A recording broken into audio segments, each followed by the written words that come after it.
नर्मदा क्षेत्र में, निमाड़ क्षेत्र में एक गांव में कथा हुई, भक्तमाल की कथा।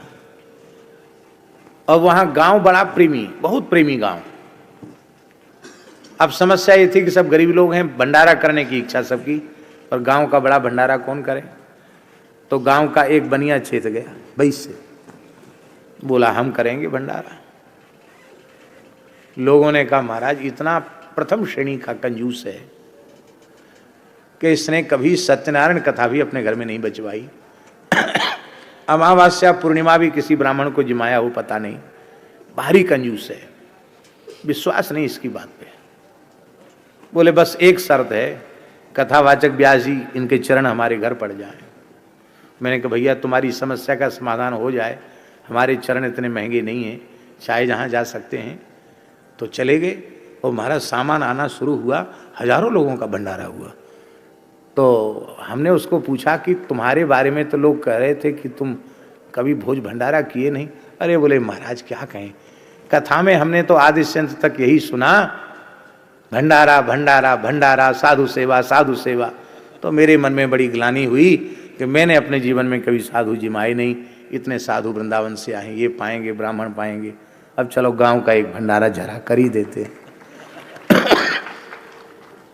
तो भोज भंडारे होने लगे, उसी में कुछ चोर भी आ गए।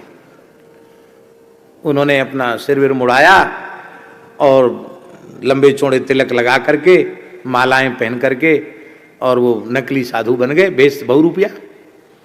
अब वो इसी जुगाड़, तस्मै मालपुआ भी पाते, दक्षिणा भी लेते, इसी जुगाड़ में रहते कि मौका मिले तो चोरी करें। मौका मिल गया। आज भी वे ठाकुर जी हैं होटल में, ब्रज की जहां की ये घटना है, राधा कृष्ण भगवान के स्वरूप हैं। उनको प्राचीन स्वर्ण विग्रह मान करके वो चोर ले गए उठा के। मंदिर सुना। प्रियादास जी बोले आज से हम भक्तमाल की कथा जीवन में कभी नहीं कहेंगे। क्यों? लालदास जी महंत जी बोले क्यों? बोले नावाजी ने हमसे प्रकट होके कहा था भगवान को भक्तों की गाथा प्राणों से अधिक प्रिय है, प्रिय होती तो चोरों के संग क्यों जाते। श्री हरि को ये चरित न प्यारे, ताते चोरन संग पधारे। कथा अच्छी लगती तो चोरों संग कैसे जाती। इसलिए मैं कथा नहीं कहूंगा। बोले अच्छा, भोजन भी नहीं करूंगा, प्रसाद भी नहीं पाऊंगा। अब ठाकुर जी के पीछे ही तो सब लोग हैं, हम लोग हैं मंदिर में। ठाकुर जी ने कौन पानी पिएगा। चोरों ने घास में ले जाकर ठाकुर जी को छिपा दिया। 4 चोर थे और चारों को ठाकुर जी ने स्वप्न में एक साथ कहा कि तुम हमारी भक्तमाल की कथा छुड़ा कर लाए हो, दोहरे दुख परे हैं हम पर, चौहरे दुख डारूंगो तुम पर। तुमने हमारी कथा छुड़ाई है, तुम्हारी खबर ले लेंगे हम, इसलिए हमको जहां से लाए हो वहीं पहुंचा के आओ। अब वो साधु का भेष तो उन्होंने बनाई रखा था, सुंदर विमान सजाया, ठाकुर जी को बिठाया और कीर्तन करते हुए श्री कृष्ण गोविंद हरे मुरारे करते हुए ठाकुर जी को लेके आए। अब महात्मा तो सवेरे 4 बजे जग ही जाते हैं और आधी रात को चोरी भई है और सवेरा होते होते ठाकुर जी आ गए। ब्राह्मणों ने आकर महंत जी को कहा चोर तिहारे ठाकुर ल्यावत, नाचत गावत बजवत आवत। नाचते गाते कीर्तन करते हुए ठाकुर जी को लेके आए हैं। अब तो फिर चकाचक खीर मालपुआ की रसोई बनी, भोग लगा, पंगत हुई, पूरी कथा हुई। और वे जो चोर थे, जो नकली थे ना, वो असली साधु बन गए। बोले अब इस वेश का कभी हमें त्याग नहीं करना है, अब तो जीवन भर साधु सेवा ही करनी है।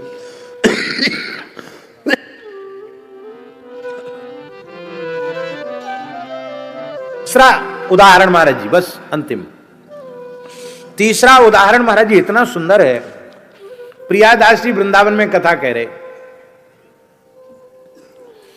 और एक अलवर का वैश्य, अलवर ब्रज से लगा ही हुआ है, एक वैश्य आया, कथा में बैठ गया और प्रियादास जी से बोला एक पोथी हमको दे दो भक्तमाल की। अब उस जमाने में छापा खाने तो थे नहीं, हाथ से ही लिपि, सब पांडुलिपियां ही थी, हस्तलिखित प्रतियां थी। प्रियादास जी ने कहा कुछ कहने सुनने का अभ्यास है?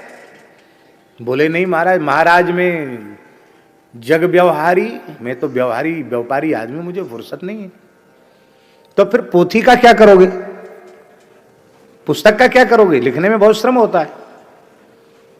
तो उस व्यक्ति ने क्या कहा महाराज जी कि मुझे यह विश्वास है कि जैसे भागवत में श्री कृष्ण विराजते हैं, जैसे रामायण में श्री राम जी विराजते हैं, ऐसे ही भक्तमाल ग्रंथ में सभी भक्त विराजते हैं। तो मैं सर्व साधन शून्य भले ही क्यों ना हो, पर इतने संत भक्त मेरे घर रहेंगे तो मेरा तो उद्धार हो जाएगा। प्रियादास जी के नेत्रों में जल आ गया। भले ही तूने एक दिन भी कथा नहीं सुनी, पर ऐसी श्रद्धा ग्रंथ के प्रति है तो तू ग्रंथ प्राप्ति का अधिकारी है। उन्होंने प्रतिलिपि उसको दे दी।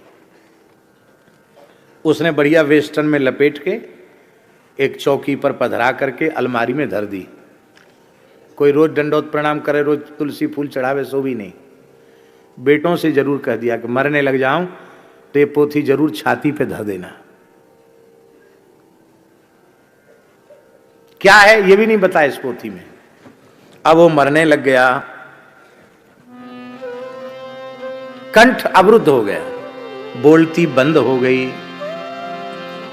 बेटा पोते झिंग बिल लाता, नैन सैन दे कही सुबाता। आंखें सारे से कहा पोथी लाके रख दो, क्योंकि यम के दूतन आय दबायो, दई त्रास अरु कंठ रुकायो। व्याकुल हो गया। जैसे ही पुत्रों ने समझा संकेत और भक्तमाल की पोथी छाती पर रखी, धरतहि यम के दूत भजे यों, सूरन के आगे कायर ज्यों। यमदूत भाग गए। कंठ खुल्यो नैनन जल ढार्यो, हरे कृष्ण गोविंद उचार्यो, हरे कृष्ण गोविंद उचार्यो। कंठ खुल गया, प्रेमाश्रु बहने लगे और हरे कृष्ण गोविंद नामोच्चारण किया। अनंत भक्तों के दर्शन आकाश में उसको होने लगे। पुत्रों ने कहा पिताजी पहले बहुत वेदना में थे, प्रसन्न हो, क्या कारण है? तब पिता ने कहा तिन कह यमदूतन दुख दीनो, भक्तन अब उबार में लीनो। तो कौन कौन भक्तों के दर्शन आपको हो रहे हैं? उस वैश्य ने कहा नामदेव, रैदास कबीरा, सेना धना पीपा अति धीरा, ठाणे सकल कहते हैं बाता, हमरे संग चलो अब ताता। सो में अब इनके संग जय हो, यमदूतन के मुख न चितय हो। यह कही राम कृष्ण उच्चारत, नैन मूंद हरि के उर धारत। प्राण त्याग हरिधाम सिधायो, बेटन के उर अति सुख छायो। तब ते तिन ने नेम करे, अंत समय उर ग्रंथ धरे। आज भी परंपरा चल रही है, मरते समय भक्तमाल की पोथी छाती पर रखना। हमारे वृंदावन की तो पक्की परंपरा है। किसी संप्रदाय का साधु मरने लग जाए, भक्तमाल की पोथी रख दे। गीता जी को भी विराजमान करने की परंपरा है। और अब तो संत तो बड़े जुक्ति मुक्ति वाले होते हैं। अब संतों ने तुलसी के तावीज में गीता जी और भक्तमाल जी दोनों को ही छोटे अक्षरों में दोनों को ही मूल मूल प्रतिष्ठित कर दिया है। बहुत से महानुभाव धारण करते हैं। अंतिम एक दोहा, श्री भक्तमाल की गंध को लेत भक्त अली आए, भेक विमुख ढिंग ही बसे, रहें कीच लपटाए, रहें कीच लपटाए। किसी सरोवर में कमल खिलता है तो एक योजन दूर से भ्रमरों को यह अनुभूति हो जाती है कि अमुक दिशा में स्थित अमुक सरोवर में कमल खिला है, और वहीं से वो गुणगान करते हुए आते हैं, उसके मकरंद को पीकर मतवाले हो जाते हैं। और उसी कमलनाल के निकट रहने वाला भेक मेढक टिर टिर करके कीड़े खाता रहता है, उसको कोई खबर नहीं कि हमारी खोपड़ी पे ही कमल खिला है।